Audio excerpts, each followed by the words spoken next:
Hello students, today I am going to give you a lesson about folk media. So, let us see the historical perspective of folk media.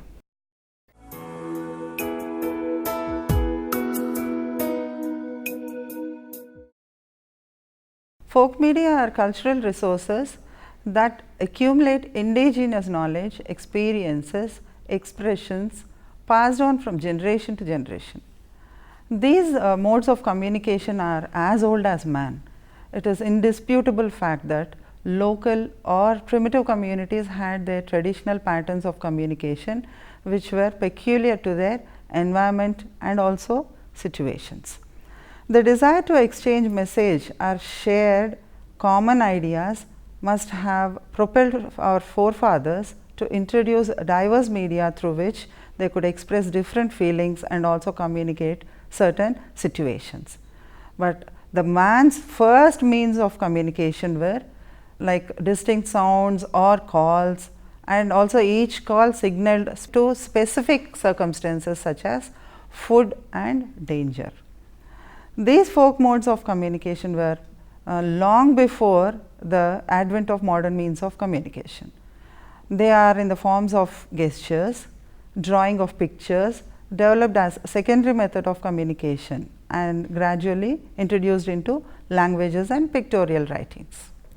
As the traditional societies developed, better methods of communication were invented, like starting with simplest vocal and gestures, signals rooted in their physical structure, and also developed into a whole range of nonverbal means like for conveying messages also. The folk modes include music, dance, drums, oral messages, signals, fire, drawings and other forms of graphic symbols like pictograms. They are survived and are still in use and also relevant to especially rural areas in the era of high information technology also.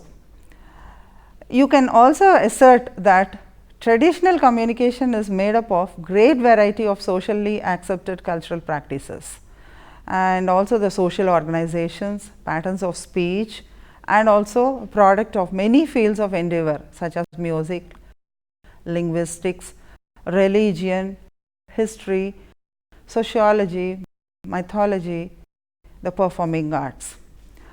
And the man's earnest desire to express feelings, messages and share ideas motivate him to create various modes of communication through which he could communicate with his fellow being.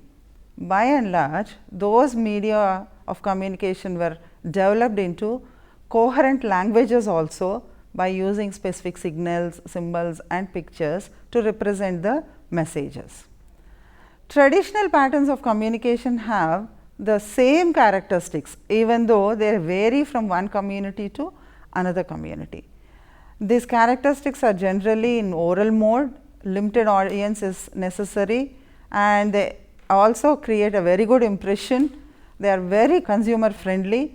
No specialized training also is required to manage these folk modes of communication, and there is lack of fidelity. They are very cheap. They bind people together and they are non-alienating.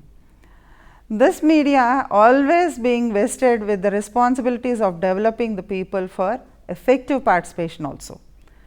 The folk media functions just as the media which is presently today the contemporary media, mainly to inform, educate, entertain, and the only difference is that it is only restricted to one area.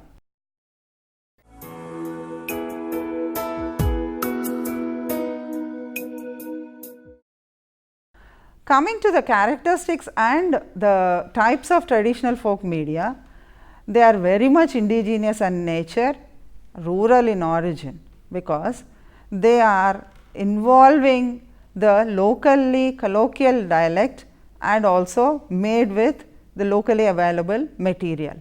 They are being transmitted from generation to generation through oral means only. They do not have any source of confirming the authenticity of the folk art, and also they have no grammar. They indicate and integrate the emotional behavior of the practicing sector, that is the rural people of the rural areas or tribal areas. They represent the region, religion, family or group that can be differentiated from the other areas. The area of operation is limited in nature. It becomes a victim to the onslaught of the modern media occasionally also. As long as the contents and the format satisfy the psychological and social needs of the people, they will be carried forward by the people themselves. And it is in mixed form, that is combined with specific language, rhythm, music, style and also form. So, since they are indigenous in nature, they are also cheap, easy, convincing comparatively than the modern media. Coming to the different types of traditional folk media, first and foremost we should talk about is puppetry. Puppetry is the important traditional media of communication technology in the villages. It is believed to be the oldest form of popular theatre in India, and there is a sutradhar and also there is a director or the stage manager who will be taking care about all the characters, and this is originated from ancient India, that is around 100 to 1000 AD. In ancient India, especially in South India, the puppeteers were being respected as intellectuals, and they were usually patronized by kings and wealthy families, and they enjoyed immense prestige in sponsoring all these puppet shows. And the art of puppetry was popular both as pure entertainment and also as an educational medium, and it is also very inexpensive because it is indigenous in nature. The crudely made puppets will be played with the lively sense of drama and also can hold the audience also very tightly to their chairs. You can impart lessons on various developmental aspects which will be really possible to incorporate into the stories of the puppets. There are many types of puppets, but primarily there are string puppets which are originated in Rajasthan, and glow puppets, their sources throughout the world, and the rod puppets, they are originated in Orissa and Tamil Nadu. Shadow puppets are from Kerala and Orissa. Drama. Drama is nothing but the theatrical performance around a theme, and some people they rehearse it, and also they will be providing entertainment, education and give some message to the folks who are just seeing it. Okay. The effectiveness of folk media or the folk drama varies from message to message. It can be a one act play where it depicts the village life, its problems and gives some solutions. They can be written and prepared with simple themes also. I will just give you some examples of different types of folk theatre forms. The first and foremost one is Tamasha. This is originated from Maharashtra, and there will be 6 to 8 male singers who will be supported with different tabla artists and also music performers. So, altogether they are called as song troupes, and the most important aspect is performance. The story part is the next element, and this story will be in the form of an agricultural dialogue or a song or a dance based on the stories derived from myths and also folklore. And next one is Nautanki. This is originated from Punjab, and this is very popular folk art form, and this is dramatic in nature, comprising with small units led by the Sutradhara or Ranga, who is none but the narrator. The music is of prime importance in this folk drama, and many musical instruments are also used like kettle drum or dholak, and just like in the opera, the dialogues are sung to the popular folk melodies. Next one comes the Kirtana or Harikatha. This is a religious folk theatre where it is concentrated drama or a monodrama, I should say, and this will be carried out by a gifted actor, and there will be a whole series of characters which will be narrated by this person. The next form of stage theatre or the theatrical form is street plays. Here one narrates a story which is related to a particular theme, and these plays are not like theatre, but they attract a large number of people basically upon the streets. They also have some music built in by the way of folk songs adapted to the theme. The only material used in this form is a number of banners on which the slogans are written, and there is no costume, no properties or no scripts in this play. It is also called as nukkad play. And another folk art form is folk music. Music is passed on from races of people from generation to generation, and any music composed are on idioms, and that becomes the folk song. The villagers have a great fascination for their folk songs.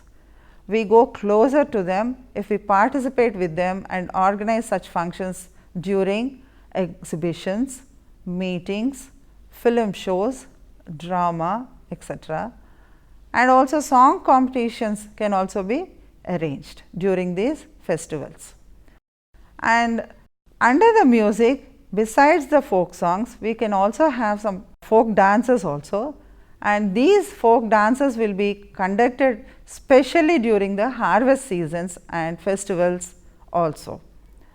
In villages, they are helpful in collecting the people at one place to convey some information or message. I can give you some examples like Bhangra or Lambadi dance during the harvest festivals, and this reveal not only the individual talents of the people, but also the collective traditions of the particular area where it is being displayed. Folk dances are mainly grouped under three heads. First one is community folk dances, where in religious festivals, social occasions, Kisan Melas and other occasions will make use of these types of dances. Another one is preserved by hereditary or professional families, groups just like Kuchipudi and Bharatanatyam. This can be performed during the time of birth or betrothals or marriage ceremonies. And another type is tribal dances. These are rooted as they are expressive of their magical philosophies of life, that is something connected to rituals. So, this is about dance, and coming to the next type of folk art form is storytelling. This is the most popular form of folk art, which is really helpful in conveying the knowledge of the forefathers to the next generation and then next generation onwards. So, the storytelling is one of the best and most commonly used method of instruction in informal education also. It is also useful in giving instruction about religious propagation, rural development, and also something connected to etiquettes, where they convey about the habits and how to behave in the society. All these things will be developed through storytelling. Another form of conveying the education to the audience is riddles. This communication is by the elders, that is being passed on from generation to generation, where they will be having different types of puzzles or question and answers formats, and also they will be conveying the proper practices of crop cultivation, homemaking, etc. I will just give you some riddles as an example, and you will be in a position to understand what they are. A creature walks on 4 legs in the morning, 2 legs in the afternoon and 3 legs in the evening. What is it? It is nothing but a man. He crawls on all 4 legs as a baby, walks on 2 feet as an adult, walks with a cane as an old man. What kind of room has no doors or windows? That is nothing but a mushroom, isn't it? So, you will have to try to understand what the question is and then try to imagine what the answer is through these riddles, and you get the information you can never forget in your future. So, that is how the message is being conveyed through the riddles. Next type is proverbs. These are also some type of communication through which the knowledge and the wisdom of the forefathers is conveyed to their next generations. They are very creative in nature, and the importance of information and idea also will be giving, almost like giving a meaning of the real message. Here are some examples for proverbs also. Blood is thicker than water. So, this is a proverb which mentions about the family relationship, which is more stronger than the other types of relationships in the society. Another proverb is, if the blind lead the blind, both shall fall. So, if a person is lacking in some expertise, leads others, naturally he will lead them into failure. That is what is the meaning of it. So, the knowledge is concisely mentioned in these proverbs, so that they will be never forgotten and they will be memorized by the next generations and conveyed to their children also. Next type of folk art form is bioscope. This is also a popular folk medium used for entertainment and for propagation of information on various developmental aspects and social messages. It contains quite number of folding doors, each like a panel hinged on one side with another panel with colorful figures and mythological episodes and incarnation of gods and goddesses painted and filed as pictures with the narration of the story by the storyteller. There is another type of folk art form which gives announcements, also called as munadis. This medium is very old, and you keep on seeing this in the villages, where in the village squares a drum is beaten and the attention of the audience is being arrested, and finally, the message is delivered. Coming to the next type of folk art form, this is wall paintings. This medium is possibly evolved from very age old practice of drawing and writing on walls. We can see this especially in tribal areas, and they are very silent in nature, unlike the other types of traditional folk forms. You do not make use of any words, or they make themselves meaningless also, but they are non-literate in the majority. So, it has some amount of local touch also, that is why it preserves that culture of yesterday generations.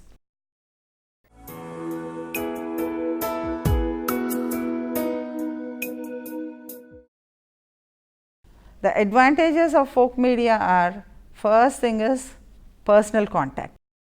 Like the appeal of folk media is quite personal, and it is at the intimate level of any person of the rural areas, and it gives a very direct influence on the local people.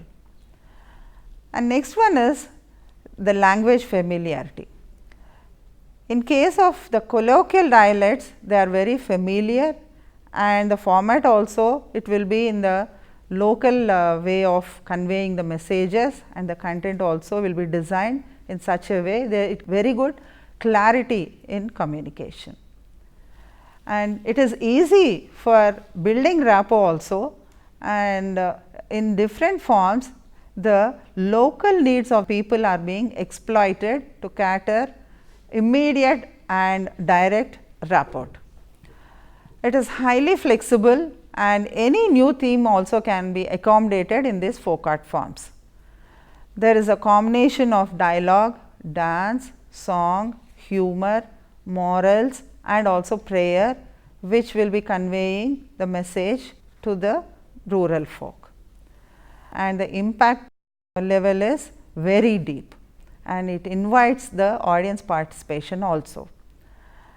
It is combined with entertainment, so the moral instruction is also being combined with the entertainment.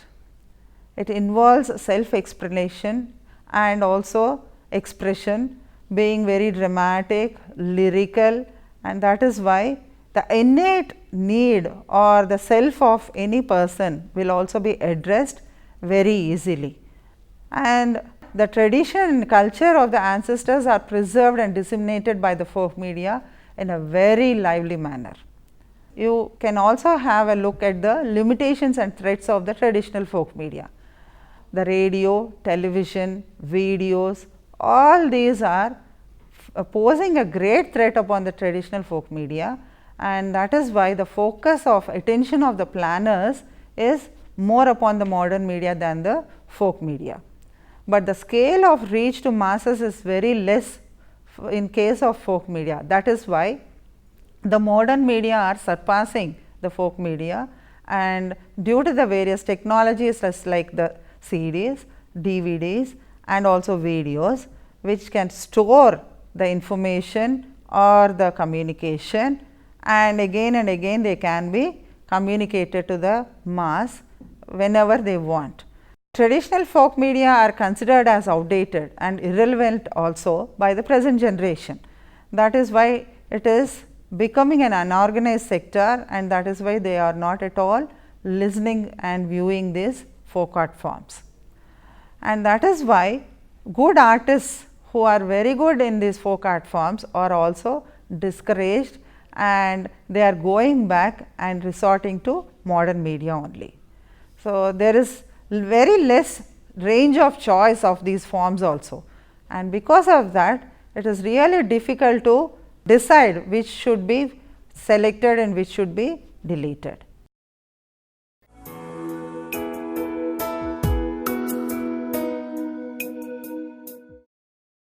These folk art forms can be made use in the form of social communication, where you can communicate the speech by giving some face to face manner type of folk art forms, just like Harikatha, etc. The puppet theatre is fully integrated with the rituals and struggles, just like the popular India struggle for freedom. And another aspect we can make use of is in development communication. The development planners in the third world, they are always using mostly the folk media for conveying about the development programs that are being generated by the government. So, in India, peasants, agriculture workers, women, tribals, bonded laborers and other oppressed groups are rediscovering the potential of traditional art forms, and they are combining with media as a weapon on their struggle for land, water, forest, better working and having better living conditions, and also for the sake of human rights also. Another aspect is as a task of communication expert. Here you can learn manipulating the folk media to achieve maximum impact through symbols, and as a system with which the rural community is already familiar. What happens is, once that level of understanding has been achieved, the villagers themselves will participate in devising the most effective medium from a wide range of folk media. In that way, when they come to modernize or nationalize the message for purposes of dissemination nationwide, they will concentrate on using symbols and images that make no sense to the folk in the villages. Local trees, animals, landscapes and weather will begin to play a major part in the way of messages that are echoed and delivered also. As a method of efficient communication, there are multimedia approaches, package plan, utilizing rural structures and village functionaries, and also we should use them for objective evaluation of strategy also. For an enhanced communication, the support of mass media channels would be 100% necessary. So, coming to the first one, multimedia approach, the glamour of the field covers different aspects of message and interacts with different sections of people simultaneously. So, together with folk media, documentary films, printed material, phased broadcasts and telecasts mutually support each other in the cause of effective motivational communication strategy. The benefits of multiple for each medium makes up for the deficiency of the other one also, and all together make the communication proficient and productive. The second suggestion is the package plan. Here an integrated time bound work program can be designed which eliminates the time lags between the communication, extension and service also. The third suggestion is you have to utilize the rural structures and the village functionaries. So, motivation for action could be energized by the change agents only. These are none but the village functionaries and the extension agents. So, these are interpersonal communicators also. The very advantageous to look for such change agents in the rural situation itself is necessary to identify the motivators in the village teachers, priests, elders also. For example, the village postman is a potential change agent when motivated and harnessed for development. The service of the traditional folk artists will also be advantageous, and this will draw good result with the village based functionaries. And the fourth aspect is an objective evaluation of strategy. It is very useful to collect the information from local observers, experienced informants and the artists themselves.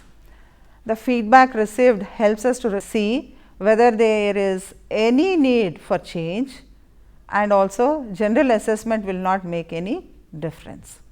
Therefore, folk media can efficiently be used even in the modern world. If we use folk media in the coming days, it will take more importance and be used by more number of people in the forthcoming days. Any doubts? Ma'am, in this modern media age, is it necessary to use folk media? Yes, definitely. Why? Because the folk media satisfies the innate need of any rural person, and also it has lots of self expression in it.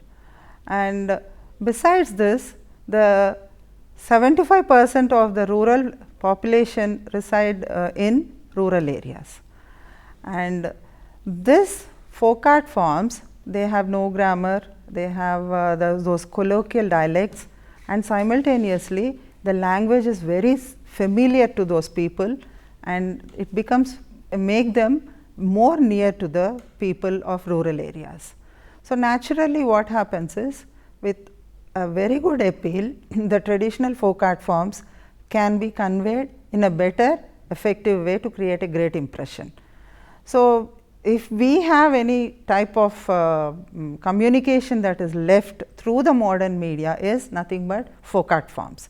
So, through the folk art forms we can combine all the social problems, giving messages about the developmental activities and also governmental policies, which will be having a very great impact upon the rural masses. Any questions? Ma'am, is it possible to combine modern media with folk media? Certainly. Why? Because the formats of radio or television programs or any other video are more or less similar as the format of traditional folk media. It is only the difference in language and the different elements that are present, like talking to them and being lively, are same in the modern media also. That is why we can just combine both the media and give a very effective message or communication to the rural masses and other people also. So, with this we end the lesson of folk media. Thank you.